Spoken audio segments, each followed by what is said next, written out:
we started? So it's not connected yet. So here this is about to connect.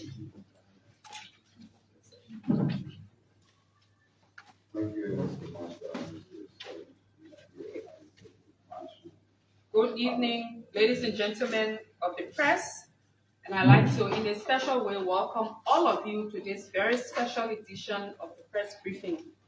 And today we will be addressing a singular subject that has to do with Grand Cape County and the emerging situation.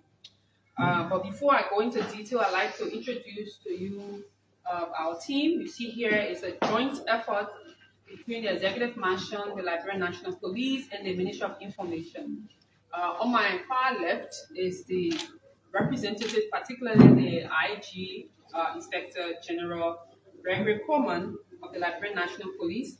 On my immediate left is the Minister of Information, Minister Jeremy Kia, and on my immediate right, you have the Deputy Minister of Public Affairs for the Ministry of State for Presidential Affairs, Deputy Minister Anthony Kessley, and our own brother Daniel Sano of the Ministry of Information. Apologies if I missed the names and all of that. But this press briefing, as I said, is on a singular subject of the situation happening in Kinjal.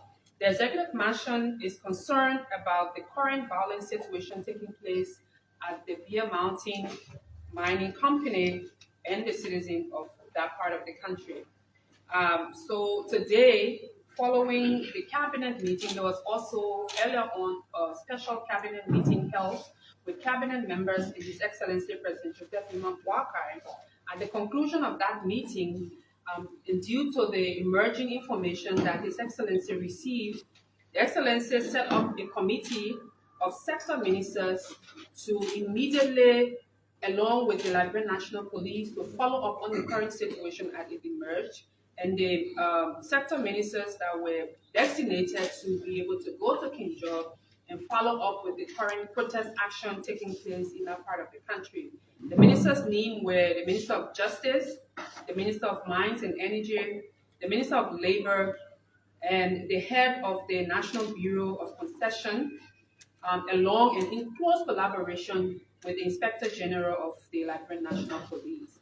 So His Excellency is very concerned, and he's hoping at the end of the investigation, the team that was dispatched will be able to provide full information as to the details. With the details of, in terms of casualties and any other detail relating to the situation in Kinjal, the protest action, we will turn to the team, the Ministry of Information, Culture and Tourism, particularly Minister who was recently confirmed, Jeremy Matthew Kia. Welcome, Minister.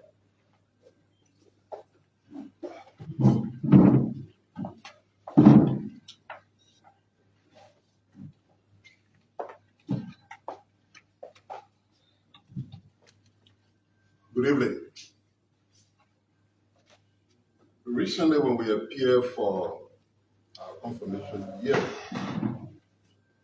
we assured the Liberian Senate that one of the things we will do is to give information to the public in a timely manner.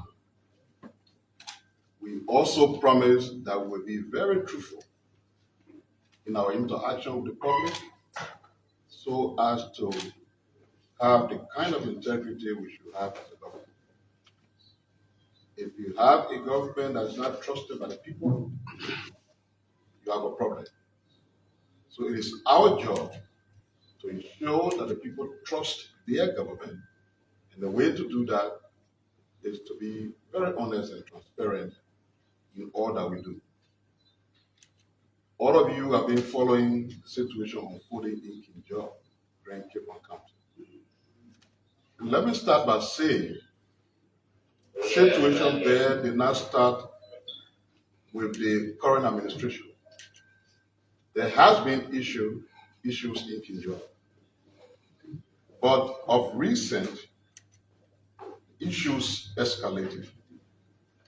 And as you may have been following on social media, there's been problem. Everyone got their own interpretation, but we chose to now give you the the government side of the story. There have been protests in Kinjal. Of course, the government has security forces deployed there. The individuals who were protesting were also armed. As a result of that, whatever was happening there escalated beyond control. In the event, one citizen was killed. The exact situation concerning how that citizen got killed is still being investigated. Also, 9 officers of the Liberian National Police were injured. One of the officers, who was an ERU personnel, was injured in the head. Another officer received his injury on the leg. About 18 persons, or protesters, if you may, were arrested. It was interesting to also know that the police station, the police barrack, and the gym that is attached to the facility were all destroyed by the protesters. The technical and vocational school in the area was also completely vandalized by the protesters. As we speak currently, the situation is somehow calm, but very fluid. The Inspector General of Police is here.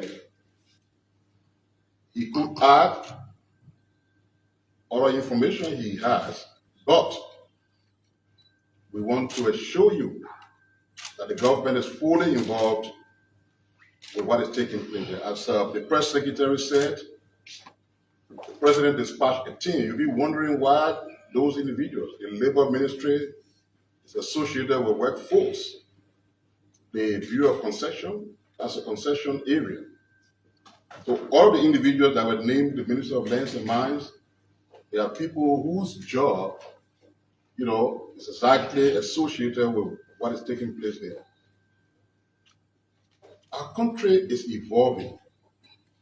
People complain that there's no job. I said at the confirmation hearing, when we were talking all the big talks about tourism, I did say that tourists will not come here when they think they hear bad news. When concession areas are being attacked. And one of the things we're very concerned about is the fact that we were told that one of the individuals leading protesters against security forces is a lawmaker. We cannot run our country that way. The government would like to express regret for the death of the citizen who died.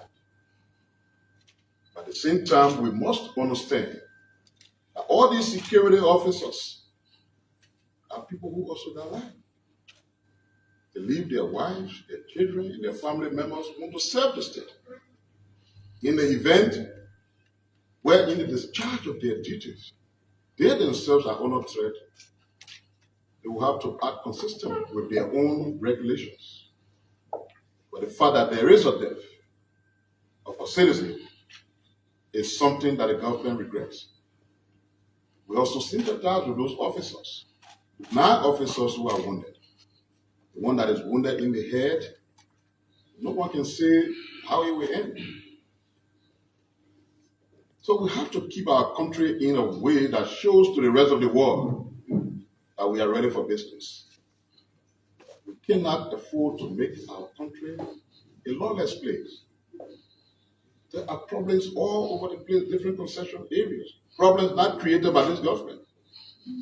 This government has been in power barely a month.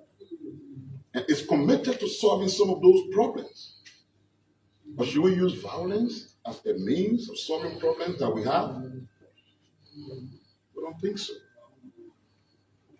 So we want wanted to make sure that away from all the different speculations on social media, we wanted you to have formal information from the government, and that's what we've done.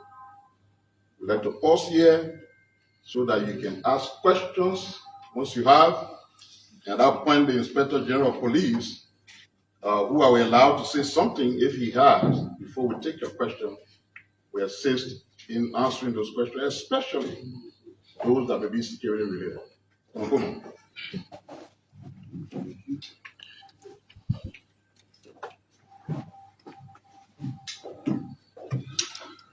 Good evening, all. I believe we've captured most of the points, so I won't go into the details as the situation is still emerging. But one thing we can assure the country, the entire nation, that calm and a semblance of order has been restored to the areas that we're speaking about. We have a team of officials of government from the legislature and from the executive as well that are intervening at different levels. We move sufficient police officers to provide the needed support and to maintain the level of calm and order that has been established there. The situation today is one that we are aggrieved of in so many regards, because when the actions that are meant to protect lives and property leads to the loss of one of those that are intended to be protected, regardless of whatever the situation, it's always a sad moment.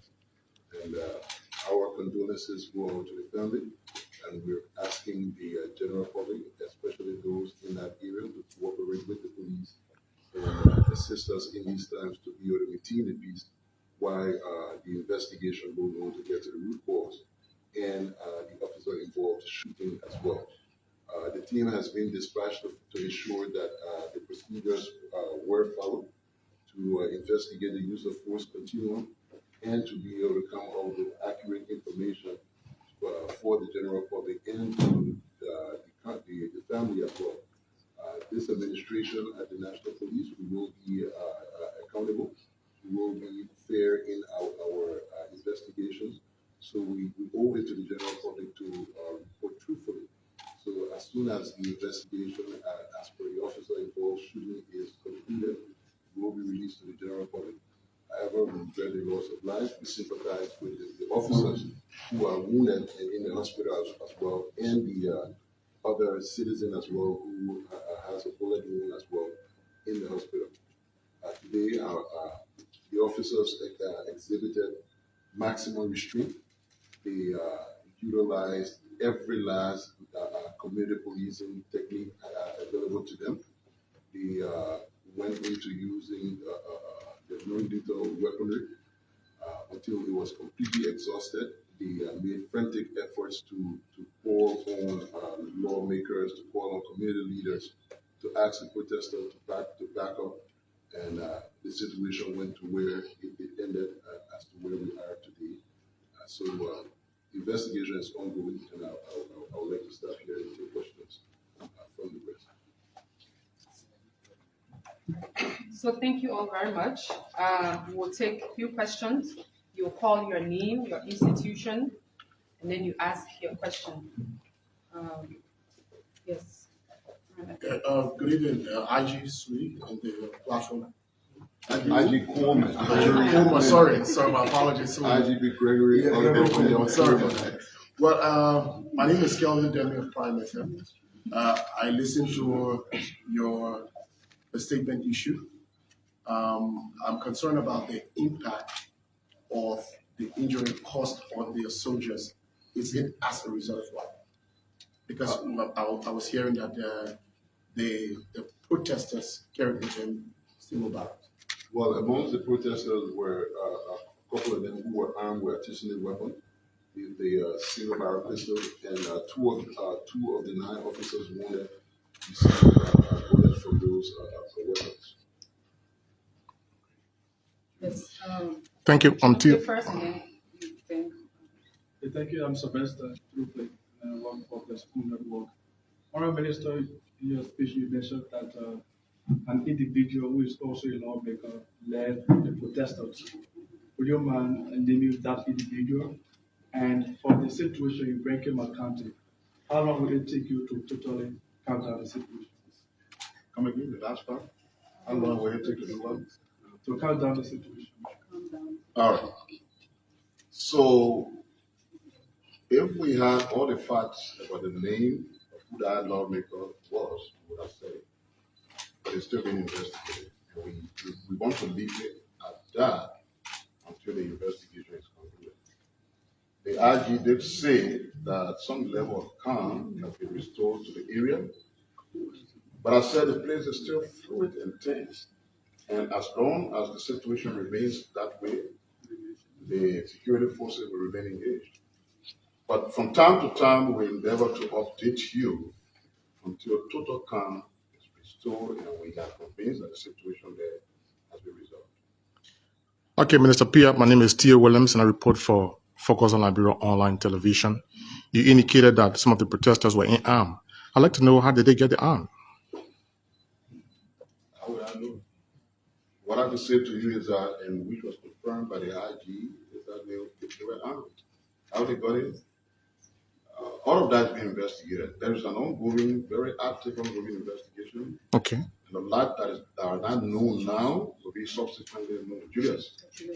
So I have a few concerns. One, our reporter in the county told us that a hospital that confirmed 3 persons dead. So as at what time are you reporting on 1 person being dead? That's one. 2, you mentioned about the issues being a spillover from previous administration. One could also say lots of these concessions were brought in when your party was in power for your first 2 terms, and these issues were always existing.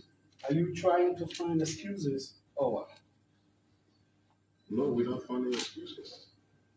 The point we're making is that this government has been in power for 1 month. And by the way, the period you referenced in, that the concessionaires were brought during that time, did you see what's going on now, going on there? Did you? Some happened in Nimba County. I'm one of the media people who covered when there were protests in Nimba County under your government. So, Violent we as are, well. yeah, listen to me.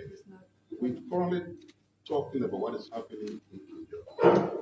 And that's the point I made. If we came to discuss probably all over the country, that's a different thing. Probably I will invite you to the Ministry of Information on Monday when I have my very first press conference. But for now, discussing Kinjal, my point is the issues for which the agitations are taking place, but let on both governments continue with it. That's why we're taking responsibility. And all I'm saying to you is that the government is committed to resolving those problems. And we think our citizens should be a little bit patient, Julius, when they have these issues, because it doesn't help you, it doesn't help me. When all the people you hear out there is about violence, who brings money here to do business here? What kind of investor would want to come in a country where people just wake up and agitate for everything, including violence that will wound police officers? By the way, I didn't say this.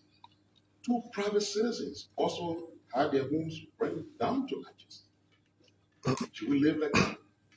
There are ordinary people like you, civilians. Why burn your home? Why burn your own vocational, level oil and loot your own vocational institute meant to train people? You need police and security forces there. Why destroy your police body? The country is wanting in everything. And for every time we have issue, we should carry on those levels of destruction, that's something any of us should have sympathy for. So don't leave the politics of who brought concession, who didn't bring concession. We can talk about that on Monday. That's something we'll always be ready for. But we just talk to give you an update. You know, I know your reporter brief you. Spoon may have their reporter who brief them. But an official account from the government is important. With regards to your other question as of when the 1 person being there was reported, I give that to the IG.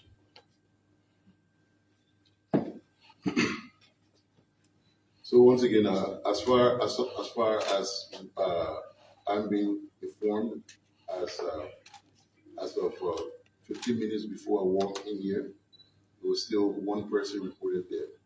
As a matter of fact, when this person got shot, immediately I made a call to the John F. Kennedy Hospital and asked for an ambulance to proceed to the scene. While the ambulance was en route to the scene, we made contact with the doctors there to start to inform GFK of the level of wounds, so the trauma ward could be prepared to immediately receive the victim. The ambulance, before it could get there, we found another ambulance that started to bring them. So the town was involved in providing that immediate support as law enforcement officers to try to save the life of those who were shot was quite impeccable. Unfortunately, before the ambulance even got to JFK, the victim was pronounced dead on arrival.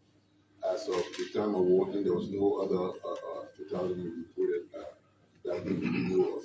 So if you have some information, please share with us. Immediately, I will send officers there to check on that situation as well. Let me add, Julius, that we said truth-telling will be the hallmark of our administration. If we receive additional information that suggests that someone else died beyond the one person, we also come to you very truthful and says another person died. But as of the point, as the IG is saying, besides the one dead person, 2 other civilians were injured. Maybe we didn't say that, just adding on to what we said, 2 other civilians were injured in addition to the one person that died. This is our information as of for now.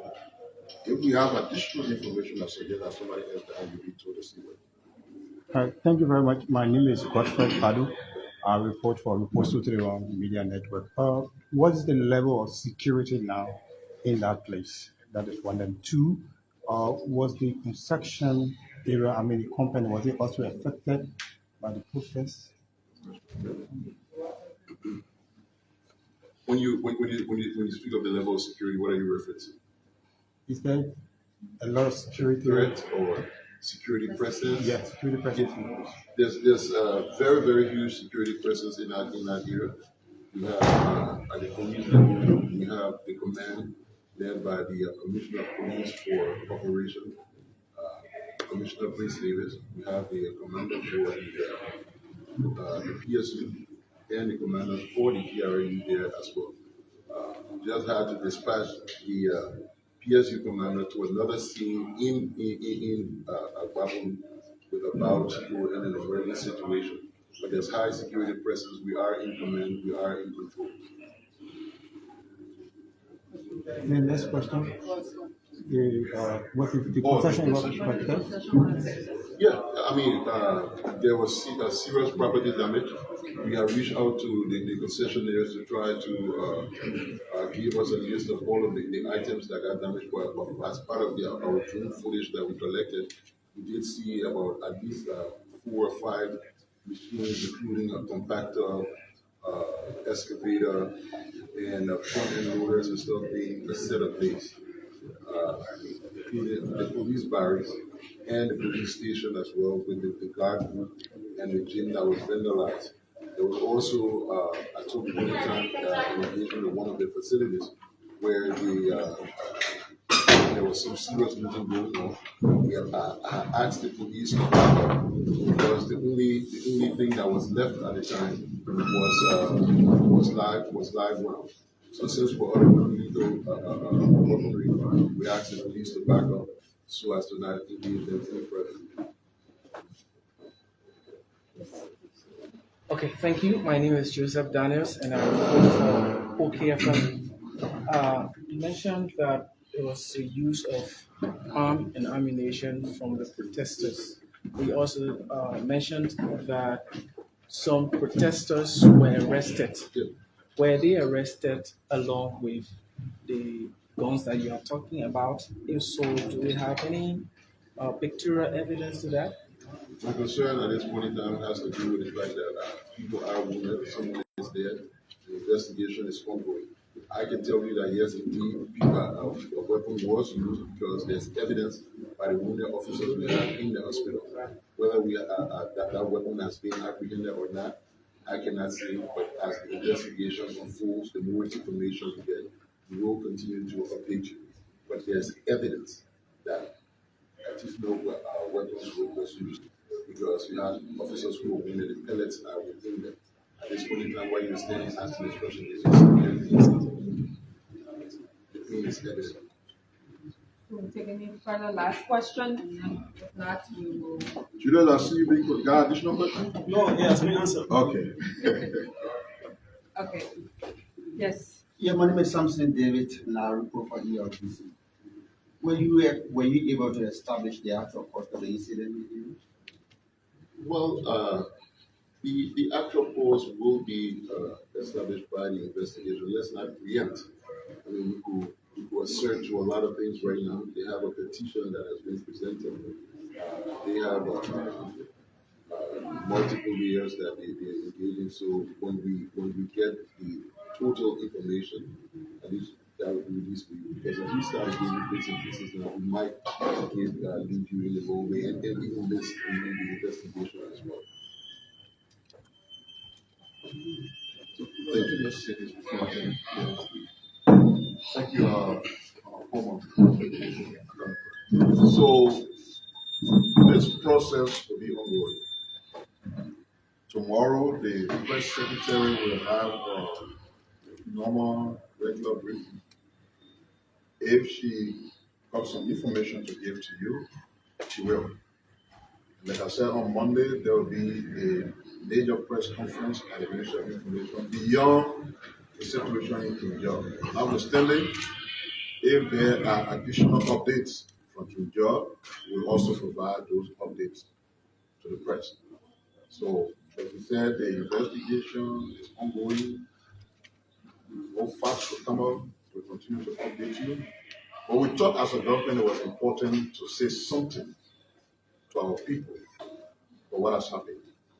So, we want to thank you for coming. Kula will close the press conference since she opened it. But we'll have more and more and more engagement with the media under this administration. We're not going to shy away from you. We'll always come to you, and like I said, we'll be truthful. You know, things happen, and if we are interested in having the confidence of the people, then we ought to be truthful all of the time. And we'll do just like that. Let me thank Kula in my absence for coming and being confirmed. Kula has been doing a wonderful job. Thank you, comrade. So let me say a very big thank you to all of you for as you all know, this was a special press briefing. And since we started with a very open process, meaning that this government will remain open. This is the commitment of the president. And this is why, as you have seen over the past week, we have consistently held our weekly press briefing.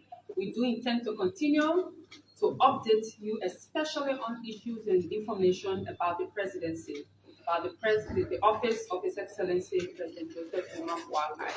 And the reason why, from time to time, you will see individuals, members of the cabinet, different ministers, different heads of public corporation, because one of the other issues that we have seen, learning from the past, but this government will be coordinated government.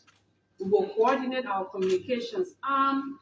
We will ensure that anything relating to the presidency comes from the executive mansion. Issues relating to the general overview of the government or general issues relating to the government, you will see the Ministry of Information. Any issues specifically relating to a specific sector within our governance structure, you will see those specific individuals and specific authorities in charge of those information. That is why this evening you saw a collaborative effort between the Office of the President, His Excellency Joseph Boakai, the Minister of Information, because it has to do with the entire country, and you saw specifically because it has to do with law and order and the issue of casualties and all these other issues.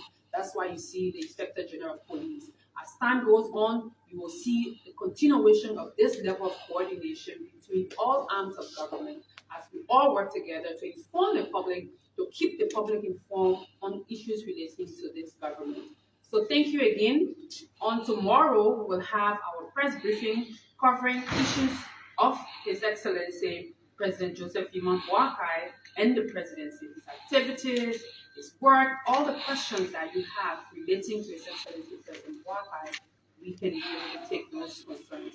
So again, we look forward to seeing you tomorrow. And let me again say thank you to the Inspector General, the Minister of Information, and the Deputy Minister, and the whole collaborative effort of this team. As you know, this is what we intend to do, and this was a very urgent and special press briefing. Thanks to all of you too in the media, because we're just a turnaround time to be able to organize this in a period of under an hour.